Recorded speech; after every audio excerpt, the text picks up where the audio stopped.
नमस्कार, बहुत स्वागत आप सभी का। आप देख रहे हैं कहानी कुर्सी की और मैं हूं सौरभ शर्मा आपके साथ रोज की तरीके से। और हमारे साथ हमारे चार मेहमान अनंत विजय जी, विजय त्रिवेदी जी, समीर चौगांवकर साहब और अजीत द्विवेदी जी, हमारे चार मेहमान, चार वरिष्ठ पत्रकार। और देश में बहुत हलचल चल रही है। राहुल गांधी बड़े बड़े दावे कर रहे हैं और वोटर रिवीजन को लेकर के बिहार में तेजस्वी यादव के पास दो वोटर आई कार्ड के नंबर आने के मामले में अब उनको चुनाव आयोग की तरफ से कहा गया है कि अपना दूसरा वोटर आई कार्ड आप हमको सौंप दीजिए। इसके अलावा भी बहुत सारी बातें हैं। देश के बहुत से सांसद पॉडकास्ट में जाकर क्या बातें कर रहे हैं, ऑपरेशन सिंदूर पर किस किस्म के सवाल उठाए जा रहे हैं, देश की सरकार पर क्या आरोप लग रहे हैं, सारी बातें हम लोग करेंगे। लेकिन पहले इसी वोटर लिस्ट रिवीजन की बात कर लें, जिसको लेकर संसद में हंगामा जारी है। अब चूंकि ऑपरेशन सिंदूर वाला हफ्ता निकल गया तो अब एसआईआर पर जरूर संसद में घमासान होगा और वो दिख रहा है। आज इस मॉनसून सत्र का 11वां दिन है और जैसे ही सदन की कार्रवाई शुरू हुई, हंगामा भी शुरू हो गया और इसके बाद कार्रवाई को दोपहर 2 बजे तक के लिए स्थगित करना पड़ा। पूरा विपक्ष बिहार में जारी एसआईआर की रिपोर्ट पर चर्चा की मांग कर रहा है। विपक्ष का आरोप है कि चुनाव आयोग ने बिहार में बीजेपी को फायदा पहुंचाने के लिए इस एसआईआर में लाखों लोगों के नाम गायब कर दिए हैं और ऐसे में सदन के अंदर अब इस रिपोर्ट पर चर्चा जरूरी हो गई है। बहुत बड़ा मुद्दा है। अगर वोटर लिस्ट में कोई ये सारा हो रहा है तो क्यों ना उठाए हम, और सरकार को चर्चा कर देनी चाहिए। चर्चा करें और आगे बढ़े, क्यों नहीं? क्यों पढ़वा लिया वोटर वो कि बिहार में माननीय विरोधी दल के नेता हैं, मुख्यमंत्री बनने का सपना देख रहे हैं।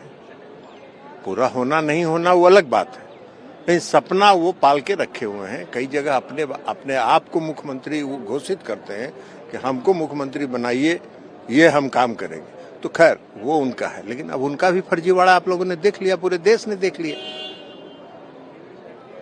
कि गलत इपिक नंबर पर अपना वोटर लिस्ट निकाल रहे हैं। अरे भाई, सही इपिक नंबर डालिएगा तो सही निकलेगा, गलत डालिएगा तो गलत निकलेगा। तो अब इस तरह के फर्जीवाड़ा को हल्ला करके रोज सच तो नहीं होगा ना। एसआईआर के विरोध का कारण क्या है? यही ना कि जो फर्जीवाड़ा से वोटर लिस्ट में घुस गया उसको वोटर बनाए रखिए। चुनाव आयोग का फैसला सही है और ये हम लोग का साफ स्टैंड है। टीएमसी और ममता बनर्जी कह रहे हैं कि ये एनआरसी लागू करने की प्रक्रिया है।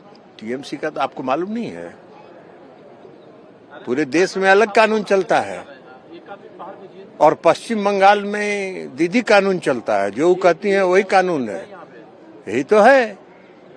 तो आज इलेक्शन कमीशन का ये बयान है कि राजनीतिक दलों ने वोट बढ़ाने के लिए, कटवाने के लिए कुल 1000 समथिंग बताया वो आवेदन किए। इलेक्शन कमीशन ने ऑनलाइन और उनकी वेबसाइट भी है वोट बढ़ाने के लिए, उस पर हर जगह वोट बढ़ रहे हैं। ये 100% गलत है। तो ये तो हमने आपको दिखाया जो आज पार्लियामेंट में हुआ, जो इस वक्त वहां पर हो रहा है। तो आज का अपडेट ये था, लेकिन खबरें भी इस वक्त बड़ी तेजी से आ रही हैं। राहुल गांधी ने अपने घर पर सारे विपक्ष के नेताओं को दावत भी दी है, डिनर पर बुलाया, वो खबर मैं आपको बताऊंगा। लेकिन राहुल गांधी से जुड़ी इस वक्त की एक बड़ी खबर, leader of opposition Rahul Gandhi पर आज सुप्रीम कोर्ट ने बड़ी सख्त टिप्पणी कर दी है। वैसे तो उस फैसले में एक राहत भी है, लेकिन ये डांट बड़ी जबरदस्त है। राहुल गांधी के साल 2022 में सेना को लेकर दिए गए बयान को लेकर सुप्रीम कोर्ट ने राहुल गांधी से बड़ी अहम बातें कही और कई सवाल भी पूछे। आपको याद होगा, राहुल गांधी ने यह आरोप लगाया था कि हमारी 2000 स्क्वायर किलोमीटर की जमीन चाइना ने ले ली है। ये भी कहा था कि चीन के सैनिक जो है हमारे सैनिकों को पीट रहे हैं। अब इन टिप्पणियों पर सुप्रीम कोर्ट ने बहुत सख्त एतराज किया है और सुप्रीम कोर्ट ने राहुल गांधी से पूछा है कि आपको ये कैसे पता चला कि चीन ने भारत की जमीन पर कब्जा कर लिया और वो भी इतनी स्पेसिफिक, इतनी जमीन? आपके पास इसका कोई दस्तावेज है, कोई प्रमाण है? सुप्रीम कोर्ट ने राहुल गांधी को नसीहत दी कि आप सांसद हैं तो आपको जो कहना है आप पार्लियामेंट में कहिए। सोशल मीडिया पर आप ऐसी बातें क्यों कहते हैं जिन बातों का आपके पास कोई प्रमाण नहीं है? इसके जवाब में उनके वकील अभिषेक मनु सिंघवी ने कहा कि अगर लीडर ऑफ ऑपोजिशन मीडिया की बातों पर चर्चा भी नहीं करेगा, अपनी बात भी नहीं कहेगा, तो फिर उसका लीडर ऑफ ऑपोजिशन होने का मतलब क्या है? सुप्रीम कोर्ट ने यह भी कहा कि जो सेना पर आपने टिप्पणी की है तो आप अगर सच्चे भारतीय हैं तो आप इस किस्म के बयान नहीं देंगे। तो ये बड़ी महत्वपूर्ण बात जो है वो उन्होंने कही है। सुप्रीम कोर्ट ने राहुल गांधी को ये सारी बातें कही हैं। आपको बता दें ये राहुल गांधी वहां गए थे अपने ऊपर मानहानि का मुकदमे को खारिज करवाने के लिए। अब ये राहत तो उन्होंने दी सुप्रीम कोर्ट ने कि आप पर जो इन पर जो मुकदमा था उस पर रोक लगा दी है, लेकिन साथ साथ ये भी कहा कि आप सच्चे भारतीय हैं तो आप सेना पर ऐसी टिप्पणियां नहीं करेंगे। और ये भी कि आप 2000 वर्ग किलोमीटर जमीन चीन ने ले ली है, क्या आप वहां थे? सुनिए, ये सवाल है, क्या आप वहां थे? क्या आपके पास कोई सबूत है, ठोस जानकारी का कोई आधार है? यदि ऐसा कोई प्रमाण नहीं है तो फिर ऐसे बयान क्यों देते हैं आप? यदि आप सच्चे भारतीय हैं तो फिर आप ऐसा नहीं कह सकते। जब सीमा पर अशांति हो तो दोनों तरफ नुकसान होना कोई हैरानी की बात नहीं है। यह स्कूलिंग सुप्रीम कोर्ट कर रहा है राहुल गांधी की। राहुल गांधी ने जो टिप्पणियां सेना पर की उसको लेकर कई जगहों पर उनके ऊपर मुकदमे दायर हुए थे और उनको लेकर के वो सुप्रीम कोर्ट आए थे। जस्टिस दीपांकर दत्ता और जस्टिस एजी मसीह की बेंच ने इस केस पर तो रोक लगा दी है, लेकिन ये जो टिप्पणियां दी हैं ये राहुल गांधी को बड़ा परेशान करेंगी। उनके वकील अभिषेक मनु सिंघवी ने इस पर चिंता भी जताई। उन्होंने कहा कि अगर नेता विपक्ष कोई टिप्पणी नहीं कर सकता, कोई मुद्दा नहीं उठा सकता तो फिर ये चिंताजनक स्थिति है। उन्होंने कहा यदि प्रेस में छपी चीजों के आधार पर नेता विपक्ष बात नहीं रख सकते तो फिर क्या करेंगे? ये बातें उन्होंने कही हैं। लेकिन क्या राहुल गांधी को सुप्रीम कोर्ट की इस नसीहत का कोई असर होगा? क्योंकि आजकल तो वो और बहुत बड़े बड़े दावे कर रहे हैं। लेकिन पहले आइए इसी पर बात कर लेते हैं। अनंत जी, सुप्रीम कोर्ट ने जो कहा, क्या आप वहां थे? कैसे पता कि चीन ने जमीन ले ली? Rahul ji leader of opposition होने के बाद थोड़ा और ज़्यादा मतलब कहते हैं उसको गड़बड़ा गए हैं। वो क्या बोलते हैं और इतना स्पेसिफिक हो कि 2000 स्क्वायर किलोमीटर, ऐसा लगता है जैसे अमीन को भेज के उन्होंने उसकी चौहद्दी की नाप करा ली हो। तो ये अभिषेक मनु सिंघवी के तर्क ठीक हैं, लेकिन क्या नेता विपक्ष को भ्रम का वातावरण बनाने का अधिकार है? क्या नेता विपक्ष को देश की जनता के प्रश्न पूछने का अधिकार है? वो प्रश्न पूछते रहिए। वो पूछ सकते थे ना कि कितनी जमीन चीन ने हथिया ली या कितना कब्जा कर लिया। ये तो स्पेसिफिक डिटेल दे रहे हैं एज इफ कि कहीं से उसको फीड किया जा रहा है। अब जैसे वो डेड इकोनॉमी वाली बात कह देते हैं, वहां ट्रंप जो बोलता है वो यहां उसके भोंपू बन जाते हैं। तो मुझे लगता है कि लीडर ऑफ अपोजिशन को बहुत गंभीरता के साथ प्रश्न पूछने चाहिए, सरकार को बहुत सख्ती के साथ कटघरे में खड़ा करना चाहिए और सरकार की सख्त से सख्त आलोचना करनी चाहिए, लेकिन फर्विलेंस नहीं हो। और आपको याद होगा सौरभ जी कि इसी तरह सावरकर जी के मुद्दे पर, वीर सावरकर के मुद्दे पर भी कोर्ट ने उनको फटकार लगाई थी। बल्कि INDIA गठबंधन जिनके साथ वो खाना खाने जा रहे हैं, महाराष्ट्र चुनाव के पहले शरद पवार जी ने उनको नसीहत दी थी कि भैया महाराष्ट्र में चुनाव है, वीर सावरकर के मुद्दे पे कुछ मत बोलना। राहुल जी उसके बाद खामोश हो गए थे। बावजूद इसके जैसे चुनाव खत्म हुआ फिर वीर सावरकर के खिलाफ बोलने लगे। अब सेना के खिलाफ बोलना, जब सिचुएशन इतनी वॉलेटाइल है, आप जानते हो 2021 के आसपास का शायद उनका ये बयान है, 2022 का। तो इतने उस समय चीन के साथ लगातार चर्चा हो रही थी। और आपको याद होगा एक और बयान दिया था कि मैं सीमा पर गया और मैं देख के आया, और कोई एक बाइक राइडर थी उसके हवाले से कहा और बाइक राइडर ने ही उनका खंडन कर दिया था। तो उनके खंडन लगातार होते हैं, लेकिन खंडन मंडन से राहुल जी पर कोई असर होता नहीं है। वो लगातार ऐसी बातें करते हैं जो उनकी संसदीय मतलब पद के हिसाब से, मैं संवैधानिक बोलते बोलते संसदीय बोल गया क्योंकि लीडर ऑफ द अपोजिशन का पद संवैधानिक नहीं है, तो संसदीय पद की गरिमा के अभी आपने एक शब्द इस्तेमाल किया, फ्रिवोलस बातें कई बार उनके साथ लगने लगती हैं, मतलब सतही सी बातें लगने लगती हैं। और उसके तो बहुत सारे प्रमाण, अभी जो उन्होंने जेटली जी पर बोल दिया, लेट जेटली पर जो उन्होंने बोला, उनकी पार्टी को बचाव में आगे बताना पड़ा, कैसे भूमिका तो पहले से बने थी। अरे भाई, बिल बाद में आया 1 साल के बाद। आप स्पष्ट कह रहे हो कृषि कानून पर मुझे धमकाने के लिए जेटली जी मेरे घर आए थे। अच्छा, ये वीर सावरकर वाली बात वहां पे हो गई। इनकी पार्टी ने इनके बचाव में जब इन्होंने लास्ट में एक लाइन थोड़ा दिया ना, वो एंग्री यंग मैन टाइप, कि आपको मालूम ही नहीं आप किससे बात कर रहे हैं। हाँ, मैं गांधी हूं। whom you are talking with। इनकी पार्टी, इन्होंने नहीं बोला, पार्टी ने बोला कि भूल गए थे कि ये सावरकर नहीं है, गांधी है। तो इनसे ऐसी बात करने के लिए वो आ गए। एनीवे, अब नहीं, मैं एक वाक्य खाली जोड़ दूं सर कि जेटली जी का स्वभाव ही नहीं था ऐसा। मैं आता हूं सर, उस पर बात करेंगे। लेकिन अब सुप्रीम कोर्ट को ये कहना पड़ेगा कि आप वहां थे क्या, आपको कहां से जानकारी मिली है? हाउस में बोलिए जो बोलना है, सोशल मीडिया पर सनसनी मत फैलाइए। लीडर ऑफ ऑपोजिशन के लिए कहना पड़ रहा है सुप्रीम कोर्ट को सर। नहीं, बिल्कुल ठीक बात है। देखिए, 2 चीजें हैं। एक तो सेना को लेकर सेना के मनोबल को लेकर, सेना के शौर्य, और ये तो अभी चीन वाला मसला आया है, मुझे याद आ रहा है, मतलब इस पर जोड़ दूं मैं कि भाई जो उन्होंने पहले कहा था सर्जिकल स्ट्राइक को लेकर सवाल पूछे थे, फिर जेट को लेकर अभी जो जेट गिराए गए उस पर भी सवाल पूछे थे। सवाल पूछना अलग मुद्दा है, और विपक्ष के नेता के पास तो इतना बड़ा वो है प्लेटफॉर्म पार्लियामेंट का। सोशल मीडिया पर क्या है, सोशल मीडिया पर तो कुछ है ही नहीं। संसद के प्लेटफॉर्म पर उनके पास बड़ा मौका है कि वो वहाँ पूछे। और मैं कह रहा हूँ कि संसदीय व्यवस्था को हम लोग देखते हैं, जानते हैं, कोई भी समझदार नेता होता है ना, ये सारे आरोप वो केवल एक सवाल के तौर पर रख सकते थे संसद में कि क्या चीन ने 2000 स्क्वायर किलोमीटर या 10,000 स्क्वायर किलोमीटर या जो भी है वो कब्जा किया है, क्या भारत की स्थिति है, क्या सेना को उन्होंने किया है, वो सारे सवाल तो सरकार को उसका जवाब भी देना पड़ता, बाउंड होकर जवाब देना पड़ता। उसको सोशल मीडिया पर लाकर कोई करने का मतलब नहीं है। उन्होंने कहा था, मुझे याद आ रहा है, वो दिसंबर 2022 की बात है, और वो भारत जोड़ो यात्रा में जाने वाले थे, तो उनका भाई भारत जोड़ो यात्रा में जाऊंगा तो लोग मुझसे पूछेंगे ये सब क्या हो रहा है। तो ये सारी बातें हुई है उसको वहाँ, हालांकि उन्होंने पार्लियामेंट में भी 0 ओवर में वो सवाल पूछा, लेकिन उस तरह से उस बात की चर्चा उन्होंने नहीं की। और ये तो राहुल जी को समझना चाहिए कि देश की सेना के सम्मान को लेकर और देश के माहौल को भी समझना चाहिए कि देश का सेना का सम्मान आप ऑपरेशन सिंदूर के दौरान भी बना के नहीं रख सकते ना। मजाक बना कर नहीं रख सकते। इंडियन इकोनॉमी इज डेड, अगले दिन इलेक्शन कमीशन इज डेड, चुनावी प्रक्रिया मृत हो चुकी है देश के अंदर। आप किस लिए लड़ रहे हैं? फिर बंद कीजिए सब। नहीं, लेकिन उसमें भी सेना जो है वो सबसे महत्वपूर्ण हिस्सा है इस सबका। संस्कृत में कहावत है, यद्यपि सिद्धम लोक विरुद्धम न करणीयम न करणीयम। अगर सिद्ध भी है लेकिन लोक के विरुद्ध है तो आपको नहीं करना। वही मैं कह रहा हूं, जन भावना को भी ध्यान भी अगर चलिए खैर, अब आगे बढ़ते हुए अब राहुल गांधी जी और भी बड़ी कवायद कर रहे हैं, वो भी आपको बता दूं। इंडिया अलायंस, जी हाँ भी है, इंडिया अलायंस की मीटिंग 7 अगस्त को राहुल गांधी के घर पर होने वाली। अभी इन्होंने एक नए घर में प्रवेश किया है जो इनको एलओपी के तौर पर मिला है। इससे पहले 10 जनपद में अपने माताजी के निवास में ही वो रह रहे थे काफी वक्त से, जब उनका घर छिन गया था, आपको याद होगा। पहले वो भी एक ऐसी बयानबाजी के मामले में उनका घर छिना था, संसद सदस्यता गई थी पिछली बार। अब राहुल गांधी ने खुद फोन करके विपक्ष के तमाम बड़े लीडर्स को डिनर पर अपने घर पर आमंत्रित किया है 7 तारीख को। उद्धव ठाकरे, तेजस्वी यादव, स्टालिन, ये सारे नेता इस बैठक में आएंगे। अब निशाने पर चुनाव आयोग होगा, चुनाव आयोग की स्पेशल इंटेंसिव डिवीजन की कार्रवाई होगी।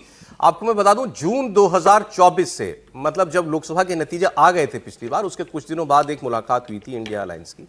उसके बाद से इन पर्सन कोई बैठक नहीं हुई है। 19 जुलाई को संसद के मॉनसून सेशन से पहले वर्चुअली जरूर कुछ नेता साथ में जुड़े थे, लेकिन आमने सामने बैठकर कहीं पर मुलाकात हो रही हो, ये 1 वर्ष के बाद हो रहा है। 13 महीने के बाद विपक्षी खेमे के कई बड़े चेहरे एक दूसरे के साथ बैठेंगे, चर्चा करेंगे, भोजन करेंगे। अब ये भी पता लग रहा है कि इस मीटिंग में उपराष्ट्रपति चुनाव को लेकर के भी बात होगी।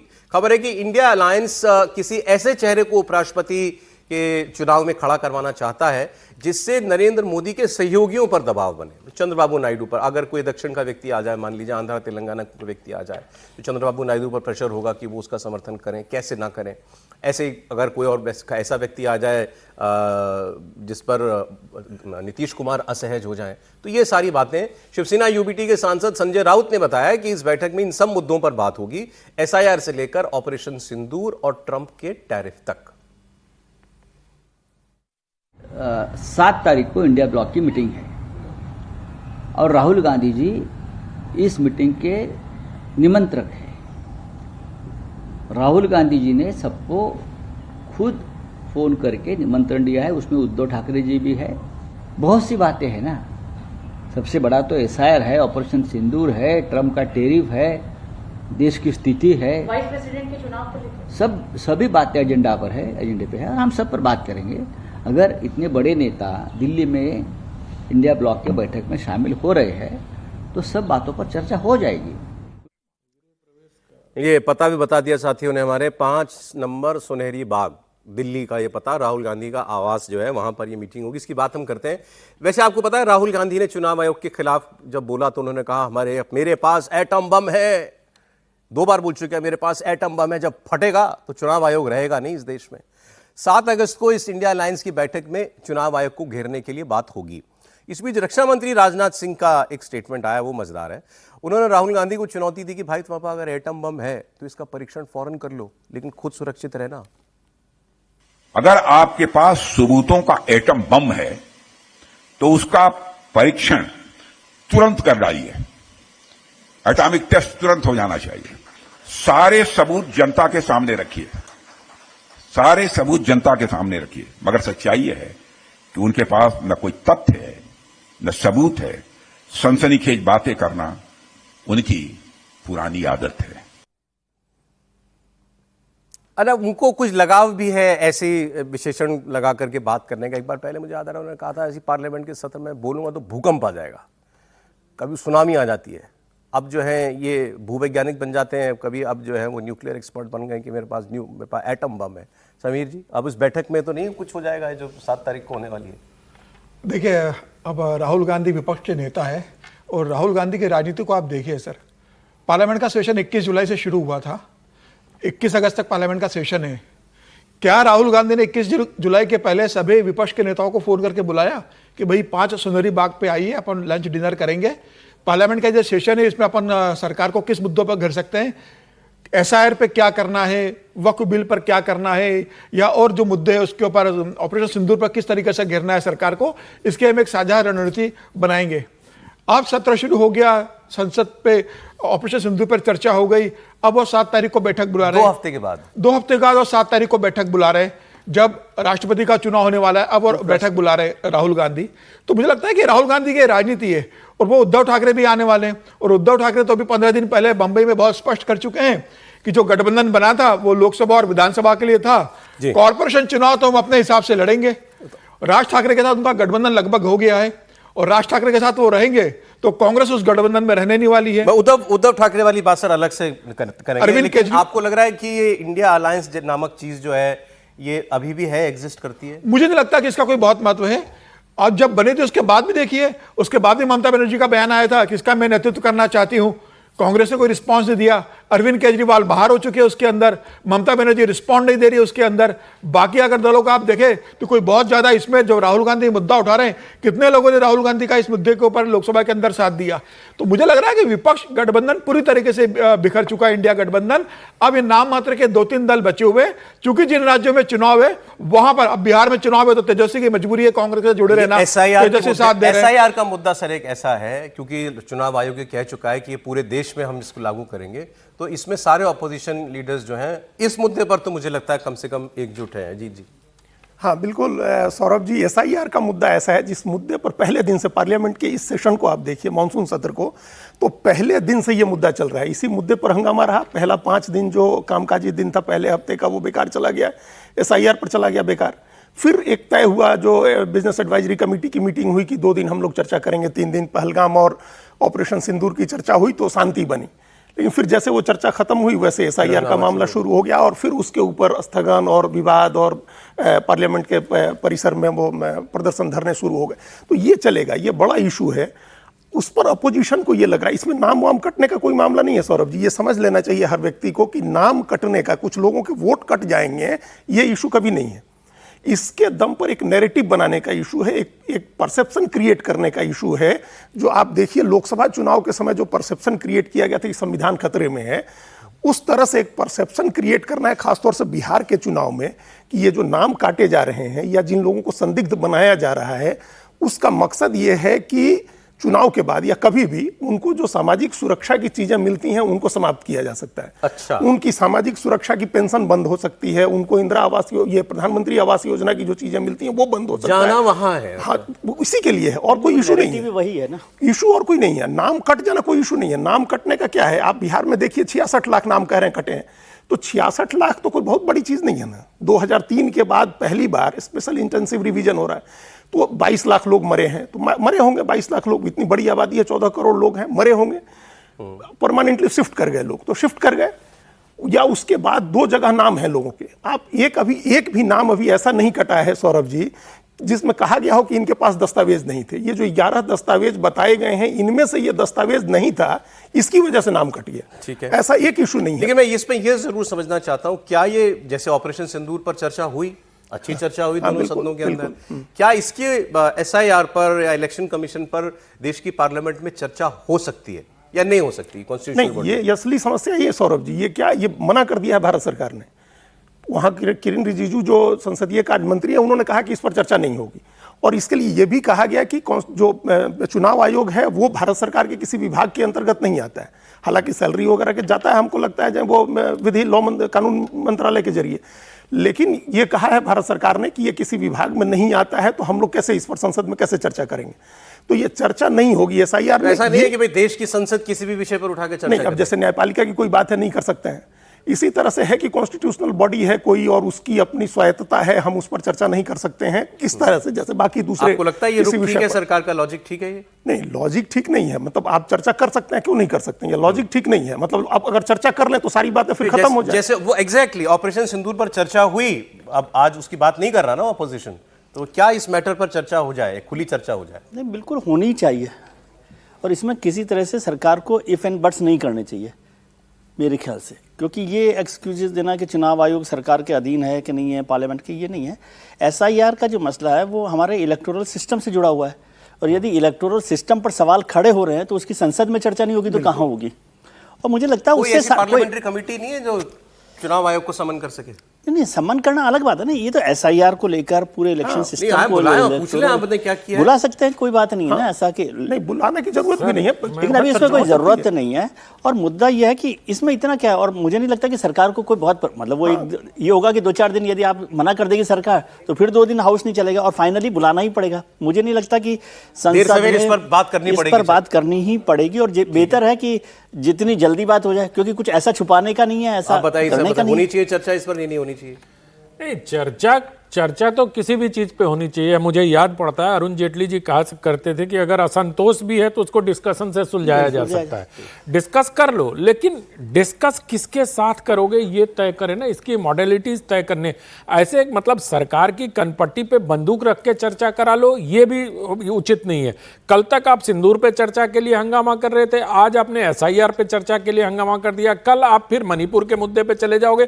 तो विधायी कामकाज के साथ साथ अपने डिमांड रखो। आप हो क्या रहा है सरकार की तरफ से? अब मैं कह रहा हूं ऐसा, आप कह रहे हो कि चुनाव में गड़बड़ियां, प्रश्न उठ रहे हैं। राहुल जी ने जब प्रश्न उठाए थे महाराज चुनाव में, प्रश्न कौन उठा रहा है? सवाल ये भी है। आप लोग एक तरफ कह रहे हैं कि इसका नैरेटिव खड़ा करने का उद्देश्य दूसरा है, वो उनको जो फ्री बीज मिल रहे हैं वो बंद करने का उद्देश्य है। दूसरी बात यह है कि 3 दिन हो गए, अभी तक कोई आपत्ति नहीं आई है, तो प्रश्न कहां से खड़े हो रहे हैं? किसी राजनीतिक दल ने बिहार में चुनाव की जो ड्राफ्ट लिस्ट आई है उस पर किसी प्रकार का कोई प्रश्न नहीं उठाया। बिल्कुल ठीक, सारे प्रश्न संसद में उठ रहे हैं, क्योंकि संसद में मैं कह रहा हूं जैसे हम राहुल गांधी से अपेक्षा करते हैं कि आपको लग रहा है कि महाराष्ट्र का चुनाव चोरी हो गया या देश की 60-70 सीटों पर लोकसभा चुनाव में धांधली हो गई, वरना मोदी जी प्रधानमंत्री नहीं बनते। पार्लियामेंट में बोलिए ना, हम सबूत मांग रहे हैं ना सब लोग राहुल गांधी से। आइए बताइए क्या आपके पास सबूत है, कौन सा आइटम बम है? देश के पार्लियामेंट में बताओ। ऐसे ही एसआईआर का मुद्दा है, आप गवर्नमेंट जवाब दे, सरकार जवाब दे। जिससे पूछना है पूछ के सरकार किसी भी प्रोसेस के मिडिल में जवाब नहीं दे सकती है। आप ऑपरेशन सिंदूर चल रहा हो और आप कहो कि सरकार जवाब दे दे। एसआईआर अभी चल रहा है, एक बार पूरा हो जाए फिर सरकार से आप ये डिमांड करो कि आप इस पर एक स्टेटमेंट दो। जब कहीं किसी प्रकार का कोई प्रश्न खड़ा ही नहीं हो रहा है, सिर्फ मनगढ़ंत प्रश्नों के आधार पर बिहार के नेता विपक्ष ने एक पता नहीं प्रेस कॉन्फ्रेंस की और इतना बड़ा तामझाम खड़ा किया, मेरा नाम ही नहीं है वोटर लिस्ट में, हवा निकल गई उसकी। चुनाव आयोग अब दूसरी चीज की जांच कर रहा है कि आपके पास 2 चुनाव वोटर आई कार्ड कहां से आए। तो मुझे यही लगता है कि फिक्टिशियस चीजों के आधार पर जो एक वितंडा खड़ा करने का प्रयास विपक्ष करता है, उसमें थोड़े तथ्य के साथ और इंतजार कर ले। ऑपोजिशन एसआईआर पर चर्चा करने का केस ही नहीं बना पा रही है, केस नहीं बना पा रहा है। और चर्चा थोड़ा इंतजार कर लो, एसआईआर पूरा होने दो। अगर उसमें कुछ डिस्क्रिपेंसीज आती है, कुछ यूट्यूबर्स कुछ सवाल खड़े कर दे रहे हैं, लोग चिल्लाने लग जाते हैं। मामला सुप्रीम कोर्ट में चल रहा है, उससे बड़ी और क्या होगा? वही मैं कह रहा हूं, नहीं है कि जब मामला सुप्रीम कोर्ट में चल रहा है, सुप्रीम कोर्ट सुन रहा है, सुप्रीम कोर्ट सारे ऑब्जर्वेशन ले रहा है, विपक्ष जो उठा रहा है उस मुद्दे को, और सुप्रीम कोर्ट ने बहुत स्पष्ट कहा है कि आप 15 नाम ऐसे लेकर आ जाइए कि जो मर गए और जिनका नाम जो जिंदा है और उनका नाम मरे के रूप में हटा दिया गया है, हम इस पूरी कार्रवाई को रद्द कर देंगे। आपके पास पूरा समय, जो 65,33,000 लोगों के नाम काटे गए उसकी पूरी सूची आपको चुनाव आयोग ने दे दी सभी राजनीतिक दलों को। आपके पास पूरा 1 महीने का समय कि आप उसकी जांच करा रहे हो अपने बीएलए के थ्रू। तो मुझे लग रहा है कि जब इतनी पारदर्शी कार्रवाई हो रही है, उसके बाद जब तेजस्वी यादव इस तरह का आरोप लगाते हैं तो वो पूरे एसआईआर पर अगले हिस्से में डिटेल में बात करते हैं। मुझे जरा, क्योंकि ये मीटिंग की बात हम कर रहे हैं 7 अगस्त को जो राहुल गांधी ने इंडिया गठबंधन के नेताओं की बैठक बुलाई है, ये जो उपराष्ट्रपति को लेकर के, चुनाव को लेकर के चर्चा है, अब तो चुनाव की ये भी डेट चर्चा आ होगी। गई ना। देखिए अब 21 जुलाई का विपक्ष को ऐसा आदमी ढूंढ रहा है जो मतलब सहयोगियों पर दबाव बनाए। देखिए अब मुझे लगता नहीं कि विपक्ष को कि बहुत अच्छा उम्मीदवार इस तरह से होगा कि वो ऐसा उम्मीदवार लेकर आएंगे ना, उनकी इतनी राजनीतिक सोच है कि वो इस तरह से उम्मीदवार लेकर आएंगे, कोई मास्टर स्ट्रोक लेकर आएंगे कि सरकार के लिए परेशानी हो या किसी सहयोगी दल के लिए हो। अगर आप गणित देखेंगे तो गणित बहुत साफ है, सरकार बहुत आसानी से अपने उम्मीदवार को जिता लेके जाएगी।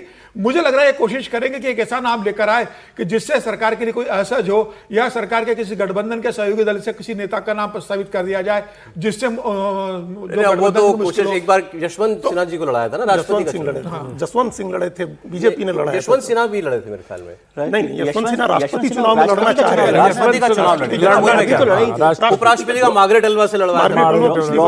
आपको लगता है कुछ नीतीश कुमार को चूड़ी कसने के लिए या चंद्रबाबू नायडू को परेशान करने के लिए कोई कैंडिडेट लाया जा सकता है? नहीं, ये कैंडिडेट लाया जा सकता है। हालांकि जैसा उन्होंने कहा कि चुनाव एकदम एक तरफा होता है उपराष्ट्रपति का चुनाव, लेकिन होता जरूर है। ये लगातार कभी सिर्फ 3 या 4 लोग हुए हैं जो निर्विरोध चुने का चुनाव जरूर होता है। हर बार अपोजिशन की तरफ से कैंडिडेट जरूर दिए जाते हैं, चाहे बीजेपी अपोजिशन में रही तो नजमा हेपतुल्ला या जसवंत सिंह, ये सब लोग कैंडिडेट हुए हैं। चुनाव होता जरूर है। मार्गरेट अलवा हुई, उसके पहले गोपाल कृष्ण गांधी को बनाया।